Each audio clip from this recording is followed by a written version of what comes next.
청년 때도 너무 많은 상처들이 있어. 청년들이 바뀌긴 바뀌어도 여전히 반복적으로 올라오는 그 뿌리들이 계속해서 반복적으로 있어. 그런데 제 인생을 봐도 저 역시도 반복적으로 사단이 공격하는 통로가 있다는 걸 제가 알거든요. 근데 그 공격하는 그 통로로 역시나 청년들도 계속 무너지고 또 다시 했다가 무너지고 그 공격하는 자리가 있어요. 그렇기 때문에 우리는 안전하지 않아요. 주님이 오시는 그날까지 우리의 나의 연약한 부분이 어딘지를 우리는 항상 잊어서는 안 된다는 거예요.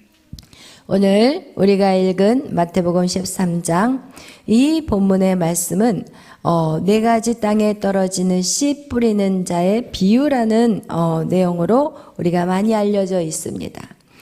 오늘 이 마태복음 13장을 통해서 우리 마음의 밭에 어떠한 것들이 들어가 있는지에 대해서 우리가 이 13장에 잘 나와 있습니다.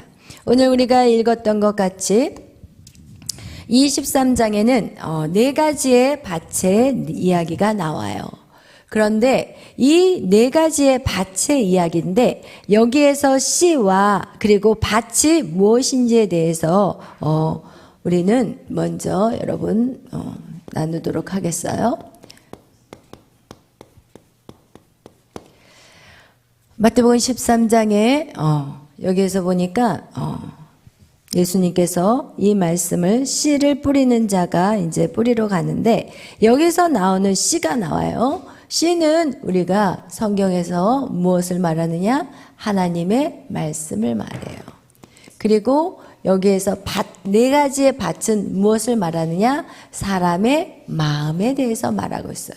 그럼 이것이 어디에 나와 있느냐? 바로 13장 1절에 9절에 1절에서 우리가 읽었던 1절에서 9절의 말씀을 그 비유를 제자들에게 풀어주는 내용 안에 그것이 정확하게 기록이 되어 있어요. 우리 한번 13장 19절 본문 말씀을 다 같이 한번 읽어보겠어요. 아무나 천국 말씀을 듣고 깨닫지 못할 때는 악한 자가 와서 그 마음에 뿌려진 것을 빼앗나니 이는 곧 길가에 뿌려진 자요 라고 읽을 때 여러분 천국 말씀을 듣고 깨닫지 못할 때는 악한 자가 와서 그 말씀을 어떻게 한다고요? 빼서 간다는 거예요. 그 마음에 뿌려진 것이라고 얘기하는 걸 보면 여기에서 정확하게 그 씨는 하나님의 말씀이요 밭은 무엇이냐? 인간의 마음이라고 나와 있어요.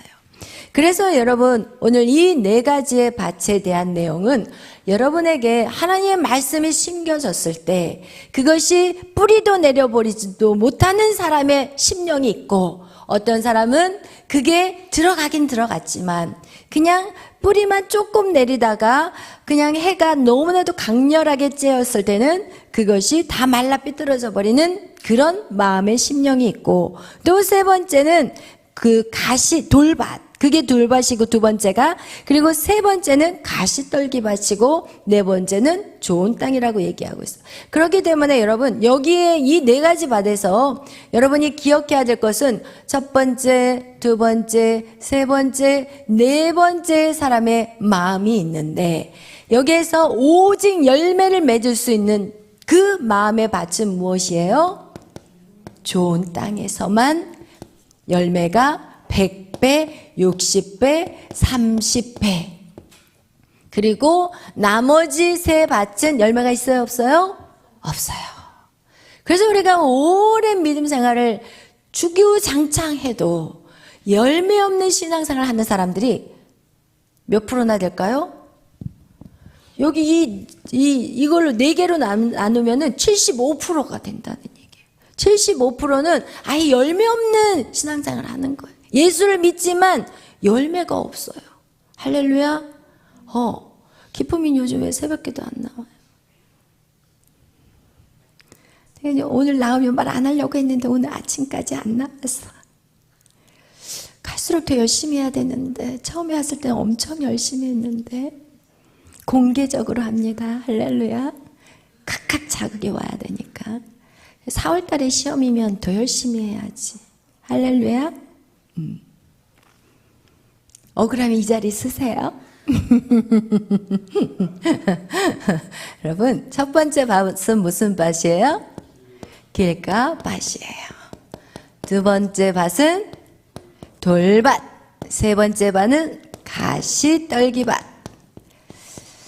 여러분, 이런 밭을 갖고 있으면 여러분은 열매를 죽었다 깨어나도 맺을 수 있다? 없어요. 그래서 여러분, 오늘 이 마태복음 13장의 말씀은 정말 너무너무 귀한 말씀이에요. 여기서 예수님께서는 그 밭에 대해 비유를 말했을 때 아무도 그 밭에 대한 비유를 듣고 깨닫는 사람이 없었어요. 그래서 예수님께서 그 밭에 대한 얘기를 이제 해주시는 거예요. 여러분, 길가에 떨어지는, 예수님이 뭐라고 얘기하냐면 이제는 이렇게 길가밭이 있어요. 이 길가밭은 어떤 밭이냐? 사람들이 늘 걸어 다니는 밭이 있는데 여기에서 식물들이 자라는데, 여기에도 식물들이 자라는데 이 밭은 무슨 밭이냐? 여기에서 니엇가도 밀고 가고, 그죠? 사람들이 들락날락 왜냐하면 이 밭에 다니기 위해서 만들어 놓은 밭이 길가밭이에요. 그렇기 때문에 이 길가밭의 특징은 뭘까요? 딱딱해요. 굳어 있어요. 그래서 씨앗을 뿌려도 하나님의 씨앗이 이렇게 길가밭에 여기다가 뿌리다가 몇 알씩 여기가 떨어져도 이것이 씨앗이 이 뿌리를 내릴 수 있어요? 딱딱해서 내릴 수가 없어요. 그러니까 새들이 날아와서 이 씨앗을 먹어버려요. 이것을 바로 길가밭이라고 오늘 성경은 우리에게 말하고 있어요. 그리고 두 번째 밭, 돌밭이 있는데 이 돌밭에 이렇게 밭에 씨앗을 뿌렸는데 이제 씨앗을 뿌렸어요. 이렇게 해서 자라는데 중요한 건 뭐냐? 이 안에 돌덩어리들이 있으니까 어떻게 해요? 이게 내려가고 싶은데 이 뿌리가 자랄 수가 없는 거예요. 그러니까 이게 더 이상 자라지를 못하고 겨우겨우 버티고 있는데 어느 날 해가 쨍쨍 나면 어떻게 하느냐? 이것이 다 말라 삐뚤어져서 죽는다는 거예요. 세 번째 밭은 어떤 밭이냐? 가시떨기밭이에요. 밭이 있는데 여러분, 이렇게 가시들이 막 이 잡초들 얼마나 번식력이 강해요.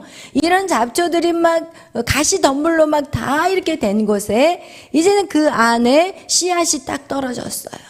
그런데 밑으로는 흘러가지만 위에서 이 가시 때문에 기운을 못 차리는 거야. 햇볕을 다 막아버리니까 기운도 없고 찔리니까. 그래서 결국은 이 안에서 새싹같이만 남아있어요. 여러분, 시골에 가면 가시 덤불을 확 들으면 그 밑에 초록색, 연두색 씨앗들이 이 새싹들이 이렇게 쫙 있는 거 보셨잖아요. 그거와 같이 더 이상 자라지 못한다는 거예요. 그리고 나서 네 번째 밭은 어떤 밭이냐? 부들부들 야들야들 너무나도 좋은, 뒤 밑에도 막 다 정리를 해가지고 이렇게 깨끗이 다 흙을 파가지고 돌을 다 뽑아내고, 그리고 모든 잡초들을 다 걷어내고 뽑아내고, 그러고 나서 이 안에 씨앗이 딱딱딱 떨어지니까 밑으로도 쫙쫙 자라고 뿌리가 그냥 쫙쫙 뻗어 내려가고 위로도 쫙쫙 올라가요. 할렐루야. 그래서 그냥 풍성한 열매들을 주렁주렁 맺는 그 땅이 바로 무슨 땅이라고요? 좋은 땅이라고 말하고 있어요. 그래서 여러분, 우리가 먼저 해야 될 것은, 하나님의 말씀이 여러분 안에 들어가기 전에 먼저 해야 될 작업은 무엇이냐? 밑작업을 하는 거예요. 여러분, 지혜로운 농부면 땅부터 개가 나지. 아무리 좋은 씨앗이 있어도 정말 어리석은 농부는 막 그 땅에다 막 다 갖다 심어요. 그러면은 아무리 좋은 땅도 좋은 열매를 맺을 수 있다 없다? 없어요. 그런데 씨앗은 문제가 있어요 없어요? 씨앗은 문제가 없어요. 무엇이 문제예요? 밭이 문제예요. 근데 오늘날 많은 사람들은 자기 밭을 정리하지 않고 앉아서 설교를 판단해요. 이야, 오늘 목사님 뭐 하셨대? 설교 준비도 안 하고. 아이고, 바쁘셨나 보네. 그리고 또 오늘은 왜 저래? 왜 찌르는 설교를 하는 거야? 누가 내 얘기 한 거야? 막 이런 식으로. 아니면 여러분이 하나님의 말씀을 여러분의 마음이 준비가 되지 않는 상황에서 이 하나님의 아무리 주옥 같은 말씀을 전해도 아무런 소용이 없다는 것을 여러분 어떻게 보면은 여러분이 인생을 살아오면서 예배 안에 정말 교회 안에서 얼마나 여러분이 오래 사셨나요? 뭐 젊은 청년들이야 그래도 젊은 청년도 만만치 않게 살았죠. 못된 신앙이라고 하는 청년들 같은 경우는 몇 년을 살았어요? 여기 오기 전까지 거의 20년, 25년, 30년, 40년, 50년, 60년. 그런데 여러분의 마음의 밭을 정리해 본 적이 있냐는 거예요. 여기 교회 오기 전까지 여러분의 마음의 밭 정리해 보신 분 한번 손들어 보세요. 여기 우리 교회 오기 전까지 마음의 밭을 정리하시고 오신 분 한번 손들어 보세요. 한 명도 없어요. 마음의 밭을 정리하지 않고는 어떻게 하나님의 열매, 말씀의 열매가 있냐? 이거는 말도 안 되는 성경의 이 원리를 따른다면 이거는 도저히 일어날 수 없는 거예요. 그러니까 우리는 열매 없는 인생을 살아가는 거예요. 평생 열매 없이 살다가 그냥 천국에 부끄러운 구원 하나 받고 가게 된다는 거예요. 여러분, 그래서 우리의 이 마음을 정리하는 것은요, 가장 중요한 작업이에요. 그게 복음의 전부는 아니지만 복음이 들어가서 자랄 수 있는 환경을 만들어 놔야 된다는 거예요. 할렐루야, 아멘. 그래서 우리가 이 마음의 밭을 반드시 정리해야 되는데, 이제 이 말뜻을 모르는 예수님의 제자들이 이 무슨 뜻이냐고 물어봤을 때 예수님이 이 18절에 말씀하고 있어요. 우리 한번 18절부터 읽어보겠어요. 그런즉 씨 뿌리는 비유를 들으라. 아무나 천국 말씀을 듣고 깨닫지 못할 때는 악한 자가 와서 그 마음에 뿌려진 것을 빼앗나니 이는 곧 길가에 뿌려진 자요. 아멘. 여러분, 이렇게 아무리 좋은 씨앗을 뿌려놔도 여러분이 이 말씀을 깨닫지 못하면 이 말씀은 아무런 무용지물이라는 것을 말하고 있는 거예요. 여러분이 이 성경 말씀을 읽으면서 이 말씀이 무슨 말씀인지를 몰라. 이 말씀을 깨달으면서 야, 구하라, 찾으라, 두드리라. 그러면 너에게 다 주신다. 두드리면 열릴 것이요, 찾으면 찾을 것이요. 이러면서 여러분 마음껏 구하세요. 이렇게 가르치고 앉아 있는 거예요. 구하라, 찾으라, 두드리라. 무엇을 구하라는 거예요? 성령을 구하라고 하는데 여러분 엉뚱한 소리 하고 있어요. 이 땅의 것들, 직장, 좋은 직장 달라고 기도하고 좋은 성적 달라고 기도하고 완전 하나님의 포인트하고 안 맞아. 엉뚱한 소리 하고 있어. 왜? 말씀을 깨닫지 못하기 때문에. 여러분, 우리가 성령만 오면 성령은 모든 것을 끌어당기는 자석과 같은 거예요. 물질 하나님이 다 책임지세요. 성령만 여러분 안에 충만히 오면 물질, 건강, 그 모든 것들 여러분 걱정할 필요가 없는 거예요. 그거하고 똑같이 우리가 말씀을 깨닫지 못하니까 하나님의 말씀을 마귀가 와서 다 홀라당 먹어버려요. 그리고 예배 시간에 뭐 하고 있어요? 졸고 있어. 그냥 막 이리 앞으로 졸다가 뒤로 졸다가 뒤에 버티다가 뒤로 넘어가. 왜 그럴까요? 말씀이 깨달아지지 않기 때문에.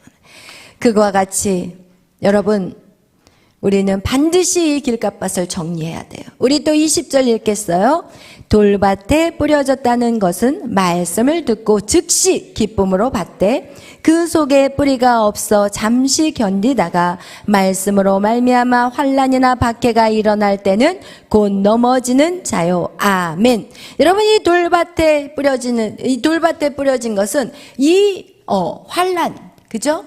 환난이나 고난이 오면 어떻게 돼버려요? 신앙생활을 하다가 문제가 생기면 어떻게 해요? 신앙생활 안 해버려요. 고난이 와버리면, 어려움이 와버리면 더 이상 하나님 앞에 기대하지 않아요. 교회는 앉아있어요. 그러나 아무런 기대하지 않아요. 그냥 앉아있는 거예요. 그냥 습관적으로 예배 드리는 거예요. 주일날 습관적으로 예배 오고, 그리고 하나님이 나에게는 별로 관심이 없나 보다. 내 인생은 저 사람하고는 좀 다르나 보다. 하나님이 나에게는 나는 아직도 노력해도 안 되는 아이고 하나님은 내 부모같이 나를 그냥 사랑하지 않는 사람이구나. 여러분, 이런 생각하고 앉아있는 거예요. 하나님 여러분을 너무 사랑하는데 여러분이 그 돌 때문에 그것이 믿음이 자라나지 못해서 환난이나 고난이나 박해, 그죠? 이런 것들이 왔을 때는 어떻게 돼버리냐? 죽는 거예요. 믿음 생활 더 이상 그냥 떠나버리든지 둘 중에 하나예요. 떠나버리든지 천국이라는 것은 알고 있기 때문에, 왜냐하면 잠시 기쁨을 얻었다는 걸 보면은 그래도 천국이라는 것은 이제는 느낌으로 와. 그러니까 교회 밖으로 나갈 수는 없는 거야. 그렇지만 어때요? 아무런 기대 없이 신앙생활을 해요. 여러분은 기대하십니까? 하나님을 기대하십니까? 아멘. 하나님을 기대하셔야 돼. 지금 하나님은 여러분에게 모든 것들을 다 주기를 원하는데, 여러분이 준비되어질 때 그것을 부어주기를 원하는데 기대를 안 해. 하나님 앞에 구하지 않아. 여러분이 할 수 있는 것만 하는 거예요. 믿음이라는 건 무엇이냐? 할 수 없는 것을 해내는 것이 바로 믿음인 거예요. 아멘. 할렐루야. 여러분, 이거와 같이 돌밭에 뿌려진 것은 이제는 더 이상 나가지를 못하는 거예요. 이 마음 안에 이 돌덩어리 때문에, 여러분 안에 상처, 어떤 힘든 사건들, 사고 때문에 이 안에 그냥 돌이 한두 가지가 아니라는 거예요. 세 번째, 가시떨기밭. 여러분, 우리 또 읽어보겠어요. 22절 시작. 가시떨기에 뿌려졌다는 것은 말씀을 들으나 세상의 염려와 재물의 유혹에 말씀이 막혀 결실하지 못하는 자요. 그래요. 여기는 뭐예요? 세상의 뭐예요? 염려, 그리고 재물의 유혹. 여러분, 이걸로 인하여서 이것이 가로막고 있어서 잘할 수가 없는 거예요. 세상의 염려. 여러분, 세상은 지금도 말해요. 야, 너희들 지금 뭐하고 있어? 이번 주에 왜 여기로 와? 빨리 가서 컴퓨터를 더 배우고 엑셀을 더 배우고 스펙을 쌓아야지. 지금 이러고 있으면 되겠어? 한탕 가지고 뛰어서 되겠어? 가서 아르바이트로 밤에라도 일을 해야지. 이러면서 계속해서 세상의 가치 기준이 우리에게 염려를 가져다 주는 거야. 곧 있으면 시험 볼 텐데 지금 여기 앉아있으면 어떡해? 새벽에도 공부 더 해서 안 나오는 건데 목사님 왜 그러실까? 이게 바로 세상의 염려와 싸우는 거예요.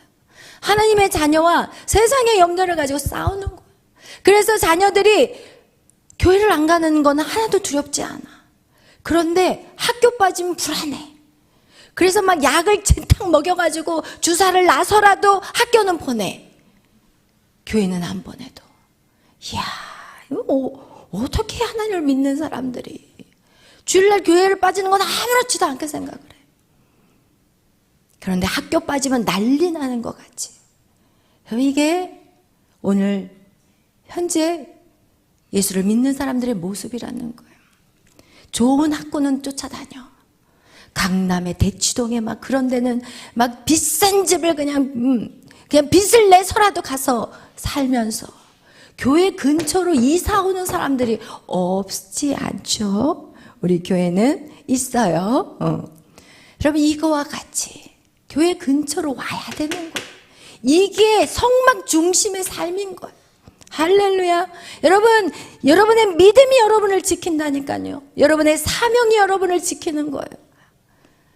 그거와 같이 세상의 염려들은 이게 뭐예요? 세상의 가치관이에요. 하나님의 말씀보다 이제는 세상의 가치관이 우리 안에 더 많이 뿌리를 내리는 거예요.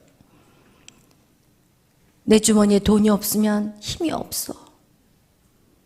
돈이 없으면 힘이 없습니까? 그랬더니 어떤 집사님이 뒤에서 아멘! 그러시더라고요.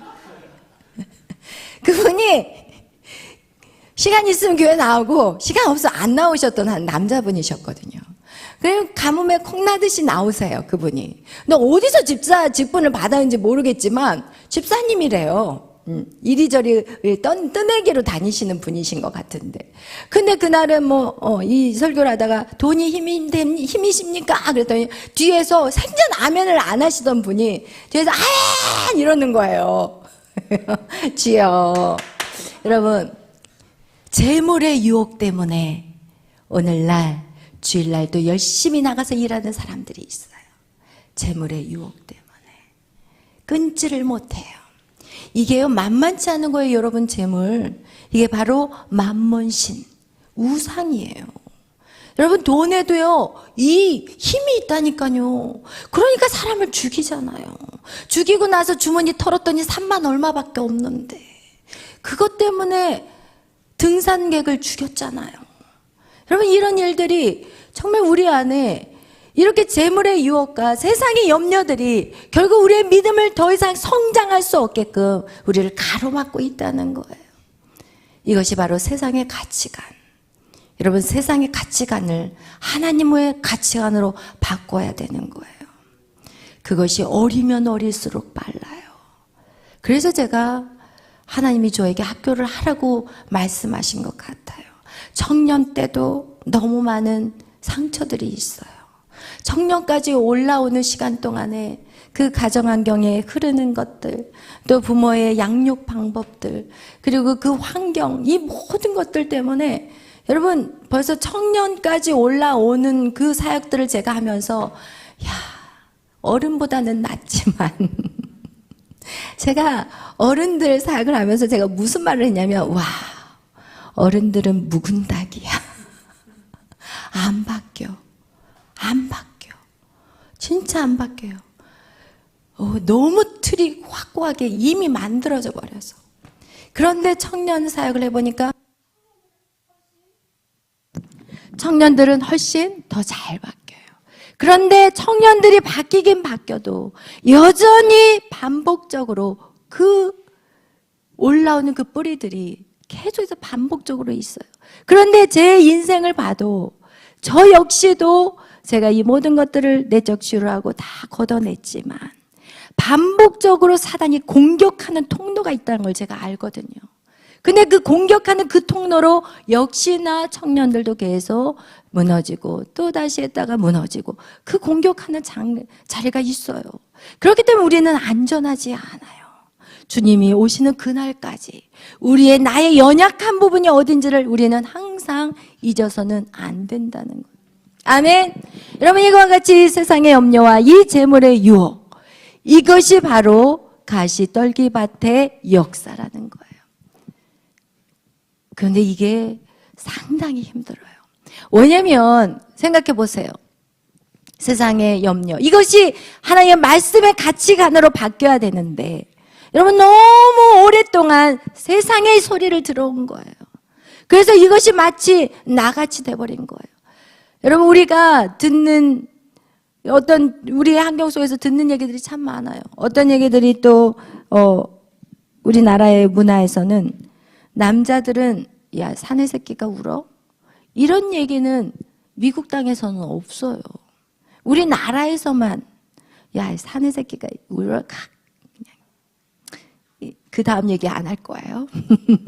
여러분, 이거와 같이 이 운다는 것은 나쁜 게 아니에요. 그것은 자신의 감정을 지금 이렇게 나타내는 거거든요. 우리의 감정은 얼마든지 자연스럽게 표현할 줄 알아야 돼요.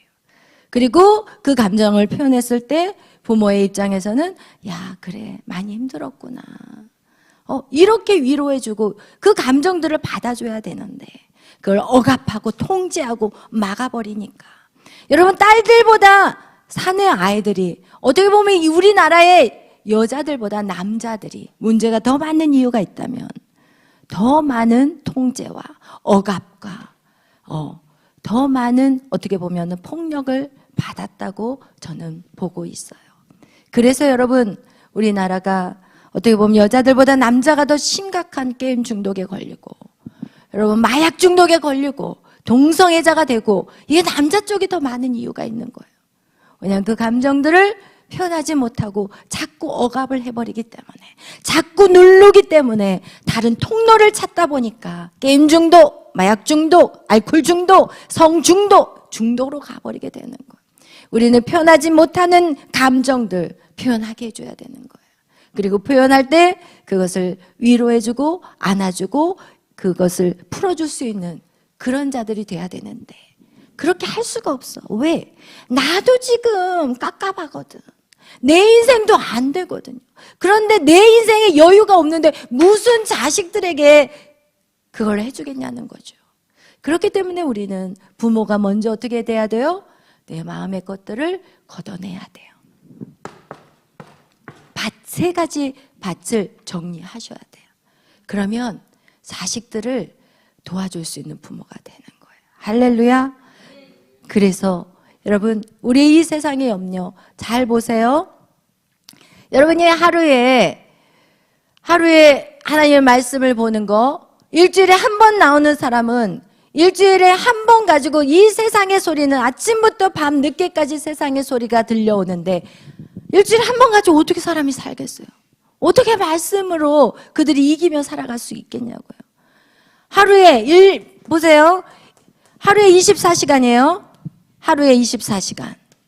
그러면 한 달에 1년은 365일이면 24시간이라고 하면은 우리가 한번 계산을 해봐요. 24시간이면 7시간 잠자는 시간을 빼요. 그럼 몇 시간이 되는 거죠? 17시간이죠? 그럼 17시간에다가 365일을 곱해봐요. 그럼 얼마가 돼요? 5, 7에 35, 6, 7에 42, 3, 7에 21, 5일은 6.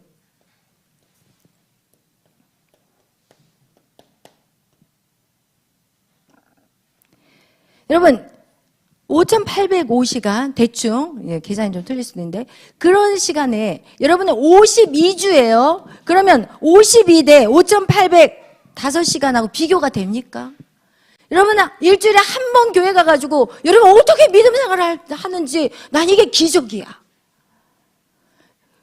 그런데 일주일에 3번을 나간다고 해봐요. 아니 일주일에 7번을 나간다고 해도 이거는 시간으로 대비상 이거는 비교할 수가 없어. 여러분 그 정도로 우리는 하나님 말씀에 대해서 무지하게 살고 있다는 거예요. 세상이 여러분을 삼켜버린 거예요. 여러분 그래서 여러분이 세상의 염려를 제거하기 위해서는 여러분의 세상의 가치 기준이 여러분 안에서 사라져야 되는데 그러면 오직 하나님의 말씀이 여러분 안에 들어와야 되기 때문에 신명기는 말하고 있어요. 너희는 머리에다가 말씀을 붙여라. 발목에다 말씀을 매달려라. 그리고 너희가 길을 걸을 때나 어떻게 할 때든지 자녀들에게 쉬지 않고 말씀을 가르쳐라. 왜? 세상의 소리가 너무 많이 들려오기 때문에. 여러분 아이들도 고통스러운 거예요. 이 세상의 소리를 듣는 게. 며칠 전에 저희 요셉학교를 갔던 그 부모님이 아이들이 많으니까 그 아이를 3명을 다 보내든지 다 안 보내든지 그러신다고 하는데 3명이니까 얼마나 부담이 크겠어요. 그래서 이제 좀 생각을 해보신다고 하셔가지고 이제 하여튼 그러고 가셨는데 이제 학교에서 이제 무슨 모임이 있어서 갔더니 아이들을 세상의 음악을 틀어주고 무용을 하게 시키더래요. 그거를 보고 이제 마음 안에 더 많은 갈등이 생긴 거예요. 여러분 세상을 나가면 세상의 음악을 들을 수밖에 없고 세상의 모든 언어들을 습득할 수밖에 없고 그냥 자연스럽게 들어와서 내 귀에 들려진 대로 내 눈에 보이는 대로 다 배우게 돼 있는 거예요. 그래서 여러분 이것을 세상을 이길 수 있는 힘이 있을 것 같아요? 못 이긴다니까요. 이거는 게임이 안 되는 전쟁이라니까요. 그렇게 우리 자녀들이 그리고 여러분들이 그렇게 성장하셨어요. 여러분 우리는 우리 안에 있는 가시덤불이 뭐가 있는지 계속해서 찾아내야 돼요. 아멘.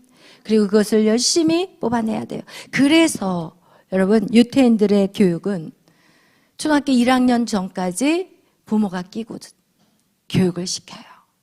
그리고 절대 유치원이 없어요. 거기는 초등학교 1학년 때까지 그들이 세상 학문을 접하기 전까지 태어나면서부터 그 시간까지 계속 엄마가 아이들의 말씀으로 양육하고 아빠도 열심히 회당을 애들을 데리고 가가지고 밤에 가면은요 걔네들은요 막 어떻게 하느냐 이 성경을 갖다가 읊조려요. 달달달달달달달달 계속 읽어요. 계속 성경만 읽어요. 여러분 그렇게 해서 7년이라는 세월을 아이들을 훈련을 시켜요. 그리고 나서 이제는 초등학교를 보내요. 그 정도로 세상의 가치관이 우리 안에 들어오지 못하도록. 여러분 그러면 그렇게 하나님의 말씀으로 딱 이미 꽉 차버린 이 뇌는 세상의 한문이 딱 들어왔을 때 걸러내기 시작하는 거예요. 저거 틀렸어. 진화론? 이건 틀린 거야. 무슨 진화론이야. 저희 딸 에스더가 그냥 매일 밤 저 따라서 오느라고 왔다 갔다 해 공부는 제대로 못했을지 몰라도 학교 딱 가서 진화론에 딱 얘기를 하니까 아, 진화론 틀렸어요. 하나님이 천지를 창조하셨어요. 6학년 때. 여러분 그런 말 못해요. 애들 말 못한다니까. 선생님이 그렇게 말하는데 누가 선생님 그거 틀렸다고 그러고 애들한테 틀렸다는 말을 누가 해요? 못해요. 저는 세상에서 100점 맞는 것보다 저희 딸이 진화론 틀렸다 그 말이 저는 너무 감격했어요.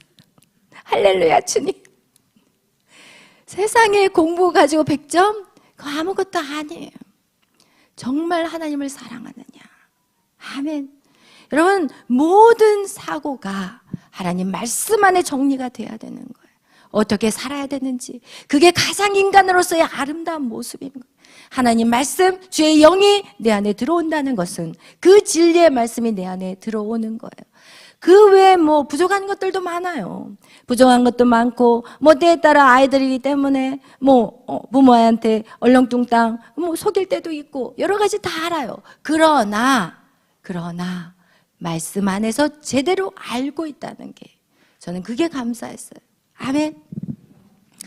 여러분 이렇게 재물의 유혹과 세상의 염려들, 이 재물이라는 것, 이 세상에 이런 모든 것들이 우리 안에 있을 때는 이것은 무슨 밭이 돼요? 가시떨기밭이 되는 거예요.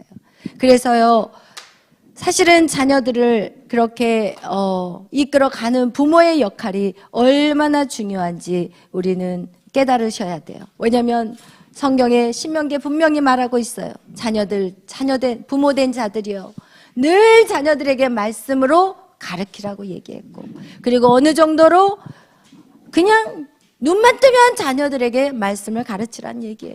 결국은 눈만 뜨면 그냥 그 아이하고 길을 가다가도 야, 이 꽃도 하나님 만드셨어. 저 하늘의 새 봐라. 저 쟤네들은 누가 먹을 걸 주지 않아도 저렇게 날아다니고 있어. 누가 먹였을까? 하나님이. 할렐루야.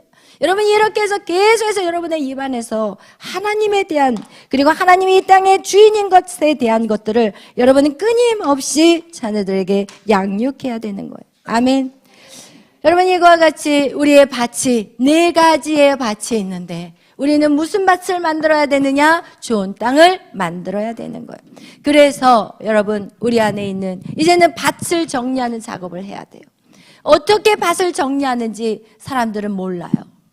여러분 길값밭은 무엇이냐? 사람들에게 밟힌 거예요. 이것은 바로 무엇이냐? 나에 대한 부정적인 자아를 갖고 있는 거예요. 이 부정적인 자아, 어렸을 때 듣는 모든 말들, 부정적인 모든 말들, 야, 너는 할 줄 아는 게 뭐야? 응? 너는 왜 태어났는지 모르겠어. 너는 내가 실수로 낳았거든? 이런 말 많이 해요. 안 낳으려고 했는데 애가 태어났어요. 그리고 안 낳으려고 수술까지 다 했는데 애가 태어나 버렸네. 그러면 그냥 하나님이 주셨나 보다 이래야 되는데 그 아이 데리고 야, 너는 안 낳으려고 했는데 네가 태어났어. 그러면요 그 아이는 벌써 그것이 그 아이의 존재감에 엄청난 상처예요. 근데 부모님이 생각할 때는 그게 아무것도 아니라고 생각하거든. 부모들이 자녀들을 생각할 때는 그게 뭐야? 너 다리에서 주워왔어. 저한테 어렸을 때 저희 엄마가 다리에서 주워왔다고. 다리에서 주워왔다고 그래서 제가 그 우리 엄마 어디 있는 거야? 그 어린 나이에 내 엄마는 어디 있는 거야? 그래서 나한테 유치원도 안 보내고 언니만 보내고 정말 엄마가 아닌지 알았다니까요. 여러분의 그 작은 말 한마디가 아이들은 진짜같이 느껴진다니까요. 여러분 그래서 말 한마디라도 우리는 정말 아이들에게 엄청난 영향력을 준다는 것을 여러분 꼭 생각하셔야 돼요. 아멘. 할렐루야. 아멘. 그래서 여러분 안에 있는 부정적인 자아상이 있어요. 또 태어났는데 그 해 아버지가 돌아가셨어. 그러면은 뭐라고 얘기하냐? 야, 네가 네 아버지 잡아먹고 태어났어. 이런 말을 한다니까요. 그리고 뭐라고 해요? 야, 너 싹수가 노랗다. 네가 잘 되면 내가 내 손에 장을 지져. 이런 말 여러분 우리 많이 들어본 말들이잖아요. 우리 주위에 그런 말들이 정말 많이 있었었거든요. 여러분 안에 부정적인 자아상, 나라는 것이 정말 세상의 사람들, 부모, 아니면은 내 친구, 아니면 선생님들이 한 그 모든 말들, 주위에서 들었던 그 모든 말들이 여러분이라고 생각하며 그 부정적 자아를 가지고 있다면 여러분 그것을 이제는 다 찾아내시기를 바라요. 그리고 말씀으로 이제는 다시 새롭게 빚어가야 돼요. 하나님 여러분에게 뭐라고 얘기했어요? 너는 나의 세귤라, 너는 나의 보석이래요. 근데 어떤 보석이냐면 다 똑같은 보석이 아니래요. 진귀한 보석이래요. 이거는 단 하나밖에 없는 보석이래요. 이 세상에서 단 하나밖에 없는 보석. 우리 기쁨이 보석, 우리 또 예지 보석, 우리 윤지 보석 다 보석인데 이 세상에서 가장 귀한 하나밖에 없는 스페셜한 보석이래요. 그런데도 여러분은 그냥 표정이 그냥 못 씹은 표정으로 쳐다보고 있어요. 느낌이 안 와, 느낌이. 왜? 이미 마음 안에 너무나도 많은 부정적인 것들이 들어와 버렸기 때문에 하나님의 말씀이 들어갈 자리가 있다 없다? 없어요. 그래서 여러분의 마음의 밭의 것들을 뽑아내야만이 하나님의 말씀이 여러분 안에 심겨질 수 있다는 거예요. 아멘. 그렇기 때문에 여러분이 그동안 여러분 스스로가 생각했던 것, 아니면 외부에서 들었던 말들, 그 모든 부정적인 것들을 여러분 어떻게 해야 돼요? 다 뽑아내야 돼요. 그리고 여러분 자신을 보고 외쳐야 돼요. 거울을 보면서 저의 별명은 뭐였다고 그랬죠? 못난이. 저 어렸을 때 별명이 못난이였어요. 못난아? 그럼 네. 그래서 초등학교 6학년 때 친구가 야, 너 예쁘게 생겼다 그러는데 굉장히 기분이 나빴어요. 얘가 나를 놀리나 보다. 여러분 이 정도로 우리의 부정적인 자아상은요, 우리에게 엄청난 힘으로 우리 안에 우리의 가장 좋은 것들을 다 걷어내버리는 거예요. 내 안에 악한 것들이 들어있으면 아무리 선한 것들을 부어 넣어도 그것을 느낄 수가 없어요. 진짜 1도 느껴지지 않았어요. 너 예쁘다는 말이 1도 느껴지지 않았어요. 그 정도로 우리 안에 들어오는 그 모든 말들이 우리를 그렇게 만들어버리는 거예요. 그렇기 때문에 여러분 어떻게 해야 되느냐? 여러분이 부정적인 자아, 나는 이런 사람이야. 나는 제 부정적인 자아, 나는 해도 안 되는 사람이야. 나는 사람들이 나를 좋아하지 않아. 또 세 번째, 나는 노력할 필요가 없어. 어차피 안 되니까. 이게 저의 부정적인 자아예요. 이 부정적인 자아로 제가 이 내적 치유를 하기 전까지 이 생각은 저를 떠나지 않았어요. 하나님조차도 나에겐 관심이 없어. 저 이렇게 생각했던 사람이에요. 그리고 이게 언제 거두어졌느냐? 제가 40살이 됐을 때.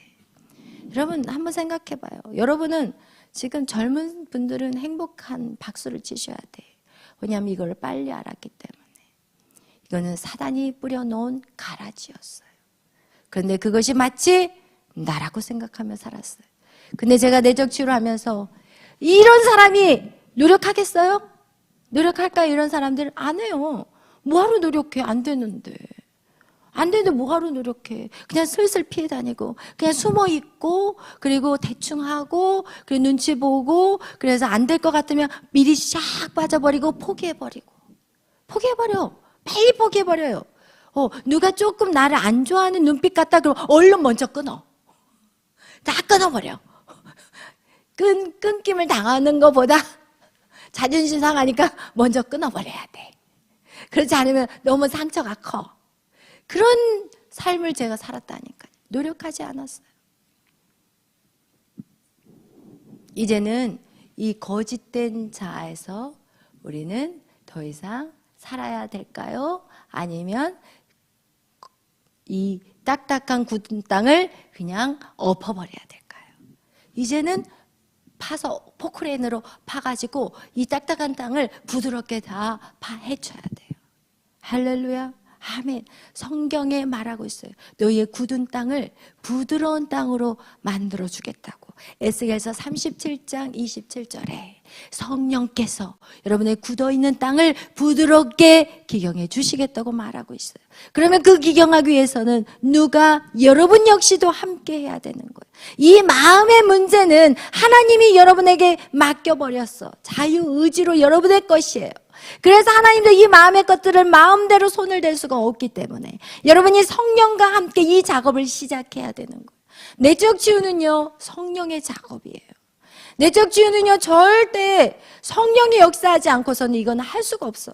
왜? 과거의 것들을 우리가 어떻게 기억하냐고요. 엄마 뱃속에서부터 온 상처를 어떻게 기억하냐고요. 여러분, 그래서 이거는 반드시 성령의 역사가 임해야 되는 것이 내적 치유예요. 성경에 말해요.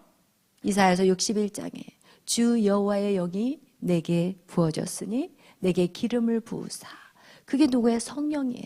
성령이 내게 기름을 부으사 가난한 자들에게 아름다운 소식을 전파하고, 그리고 포로된 자에게 자유를, 갇힌 자에게 노임. 이게 바로 내적 치유거든요.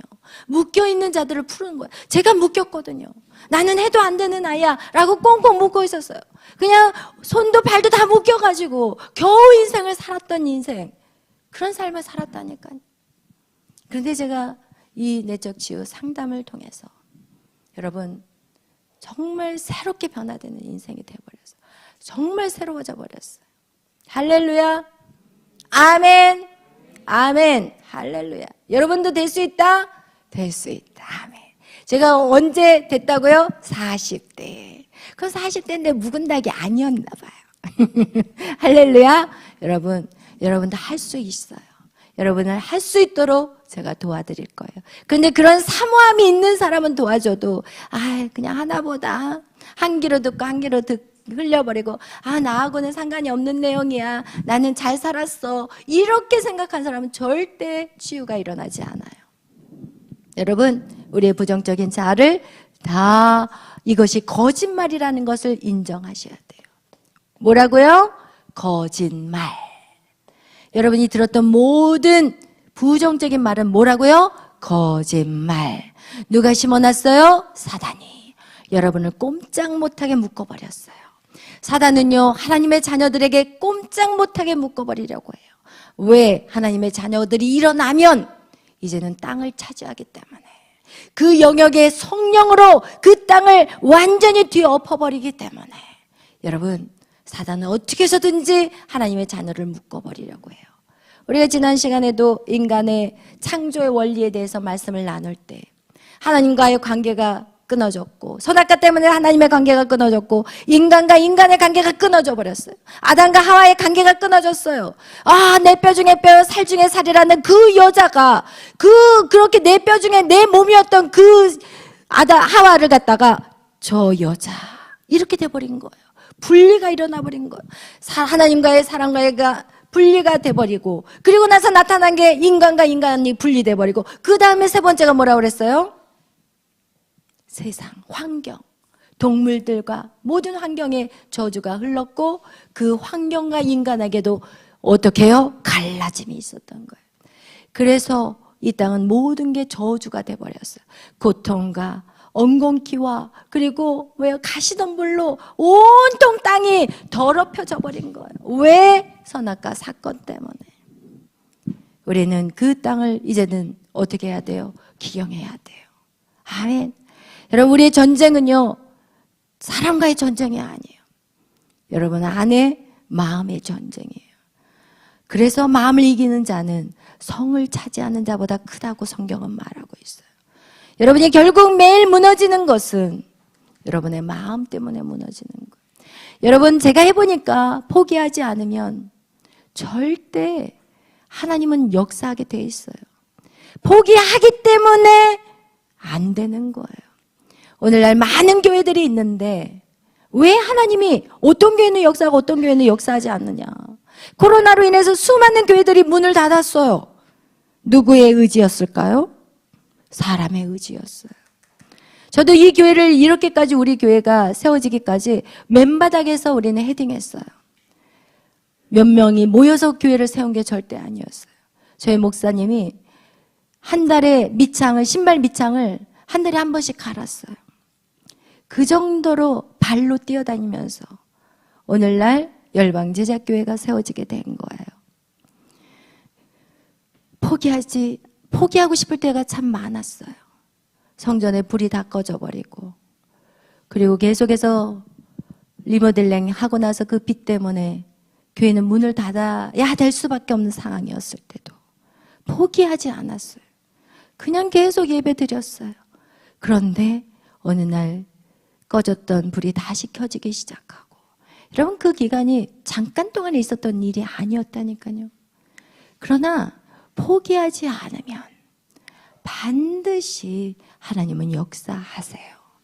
여러분의 인생 역시 마찬가지예요.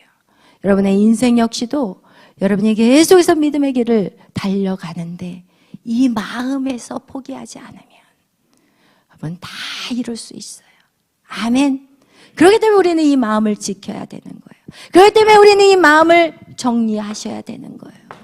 우리 안에 이 거짓말, 어떤 사람이 이 거짓말을 믿고 있어. 계속 거짓말이라고 했는데도 이 거짓말 붙잡고 끝까지 발악을 하는 사람들이 있어요. 너무 힘들어. 그러나 그 모습이 이전에 제 모습이었기 때문에 제가 인내하고 기다리고 계속해서 길을 걷는 거예요. 여러분, 사단이 여러분에게 준 모든 부정적인 말들은 뭐라고요? 거짓말. 할렐루야. 여러분이 강대상 앞에 나오는 거, 두려워하게 만드는 거, 너는 말 못한다는 말, 다 거짓말. 그러면 그것을 우리는 어떻게 해야 되느냐? 이것이 거짓말이라는 것을 인정했다면 이제는 어떻게 해야 돼요? 그것과 반대된 삶을 살아가야 되는 거예요. 이제는 어떻게 해요? 나는 말 못하는 사람이 아니야 라고 생각을 해야 되는 거예요. 아멘. 여러분이 그리고 거울을 쳐다보고 너 참 말 잘해. 너 좀 이렇게 예쁘게 생겼니? 야, 너는 세상에서 너 같은 얼굴 하나밖에 없어. 제 말이 틀렸나요? 여러분이 세상에 여러분 같이 생긴 얼굴은 하나밖에 없어요. 쌍둥이도요, 뭔가 다르대요.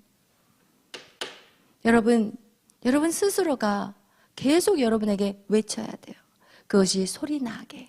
왜냐하면 소리나게 들렸기 때문에 상대방의 말이 여러분의 귀에 들려와서 여러분의 세포 그리고 여러분의 뼈 그 구석구석에 다 내가 돼가지고 붙어 있었기 때문에 여러분 이제는 그것이 거짓말이라는 것을 여러분이 딱 인지하시고 인식하시고 이제는 어떻게 해야 되느냐? 야, 너는 정말 괜찮은 아이야.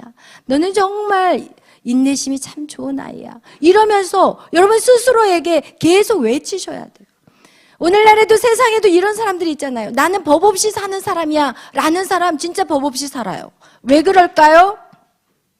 자기 스스로 자기에게 그렇게 쇠뇌를 시키는 거하고 똑같은 거예요. 쇠뇌라는 말이 나쁜 말을 할 때는 쇠뇌라고 하지만 저는 이 쇠뇌라는 거는 참 좋은 거라고 생각해요. 자기에게 계속해서 자기를 칭찬하고 자기를 격려하고 여러분 하나님의 말씀으로 자신을 바라보는 것이 정말 중요해요. 우리는 하나님의 말씀대로 너는 하나님의 자녀야. 하나님의 자녀예요. 여러분은 하나님의 형상과 모양으로 지은 너는 하나님의 자녀야. 그리고 네 안에는 권세가 있어. 너 안에 권세가 있어. 네가 축복하는 자는 그가 축복을 받을 것이요 네가 저주한 사람은 저주를 받을 것이야. 누구예요? 아브라함에게 그렇게 얘기를 했고 아브라함은 예수 그리스도를 믿는 자는 모두가 아브라함의 자손이라고 얘기했어요. 그렇기 때문에 여러분에게 권세가 있는 거예요. 그리고 권세가 이 세상에서 뭐라고 얘기하는지 아세요? 말 조심해. 말대로 돼. 여러분에게는 권세가 있어요. 근데 그 권세를 왜 사용하지 않고 있나요? 그 권세를 사용하셔야 돼요. 야, 너는 참 잘하고 있어. 너는 괜찮은 사람이야. 이 부정적인 자아를 깨기 위해서는 여러분 끊임없이 여러분 자신에게 말해야 되는 거예요.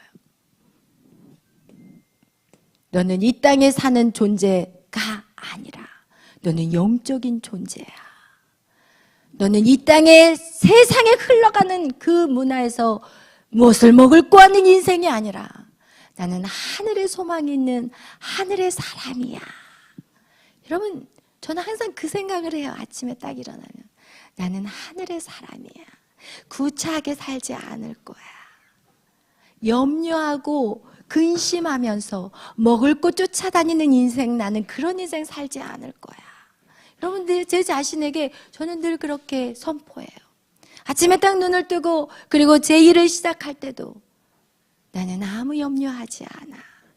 나의 아버지는 하나님이야. 할렐루야. 여러분, 이것을 마음에 계속해서 여러분은 새기셔야 되는 거예요. 아멘. 무엇을 염려하십니까? 무엇을 두려워하십니까? 여러분의 믿음 없음을 회개하셔야 하는 거예요. 할렐루야. 두려움이 올 때 우리는 죄를 짓게 되어 있기 때문에. 두려움이 왜 오나요? 여러분의 마음에 하나님을 두지 않기 때문에 그런 거예요. 이렇게 해서 길값밭은 제거가 돼야 되는 거예요. 할렐루야. 주의 성령이 여러분 안에 이 나라는 존재에 대해서 여러분이 다시 한번 이 부정적인 살을 싸그리 깨버리고 하나님의 말씀대로 나는 누구인가가 여러분 안에 정리가 돼야 돼요. 아멘. 할렐루야. 그 다음에 돌밭으로 들어가야 되는데 시간이 좀 그러네요. 그죠? 저는 막 밤을 새고라도 할 수 있지만 여러분 또 너무 또 하면은 또 지치실 것 같아서 우리 돌밭은 다음 시간에 하겠어요. 돌밭. 그죠? 여러분, 그래도 우리가 한 주간 동안 이 싸움을 싸우시기를 바라요. 여러분 안에 부정적인 자아가 무엇인지 찾아내세요. 제 안에 아까 얘기했잖아요. 나는 별로 쓸모없는 인간이라고 생각했어요. 나는 사람들이 저를 알고 나면 실망할 거라고 생각했어요. 그리고 나는 해도 노력해도 안 되는 아이라는 거. 그 뿌리가 어디에서 왔느냐는 이제는 여러분 각자에게도 다 그 뿌리가 있다니까요. 그것은 제가 쓴뿌리라는 그 제목을 가지고 말씀을 나눌 때 그때 나누도록 할게요. 제 안에 이 뿌리가 어디서부터 시작되었는지 그 뿌리. 왜냐하면 그 뿌리를 뽑아내야 되거든요. 그 뿌리에서 우리는 용서와 회개 작업을 해야 되기 때문에 거기에서 제가 그걸 설교를 말씀을 강의를 전할 거예요. 그래서 여러분 한 주간 여러분 안에 있는 이 부정적인 자아 찾아내기 꼭 해보세요. 그리고 이것을 하나님의 말씀으로 바꾸고 이것이 거짓말이라고 선포하세요. 그리고 여러분이 그렇게 살았던 것들을 회개하세요. 하나님, 제가 몰랐어요. 하나님, 하나님의 자녀인 나를, 하나님이 그렇게 해서 나를 예수 그리스도를 영접했는데 내가 여전히 그렇게 살았던 내 죄를 용서해 주세요. 그것을 회개하시고 여러분의 부정적인 자아 싹 종이에다 적어가지고 하나하나 해가지고 그거에 반대되는 하나님 말씀으로 그걸 싹 바꿔버리시기를 바라요. 나는 할 수 있는 것이 아무것도 없어요.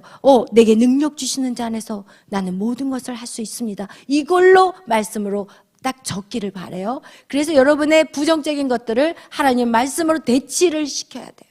그리고 나서 그것을 마음에다 외우셔야 돼요. 가슴에 새기셔야 돼요. 그래서 말씀을 외우는 건 그렇게 중요한 거예요. 아멘. 그래서 난 아무것도 할 수 없습니다라는 생각이 들어올 때 내 안에 마음판에 새겼던 말씀이 그 생각을 팍 쳐버리는 거야. 무슨 말이야? 할 수 있거든이 무슨 말이냐? 믿는 자에게는 능치 못함이 없느니라 이러면서 그냥 탁 쳐버리니까 다시 마음이 정리가 돼요. 할렐루야. 그래서 여러분 꼭 여러분의 부정적인 자아와 맞대결하는 하나님의 말씀을 찾아서 그 옆에다 기록하세요. 아멘. 꼭 이거 작업하셔야 돼요. 그러면 이 강의가 하나도 여러분한테 도움이 안 돼요.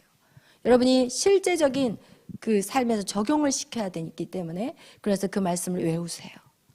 여러분 물질에 염려가 있습니까? 물질의 염려도 여러분 말씀이 있어요. 무슨 말씀 있죠? 시편 23편. 여호와는 나의 목자시니 내게 부족함이 없습니다.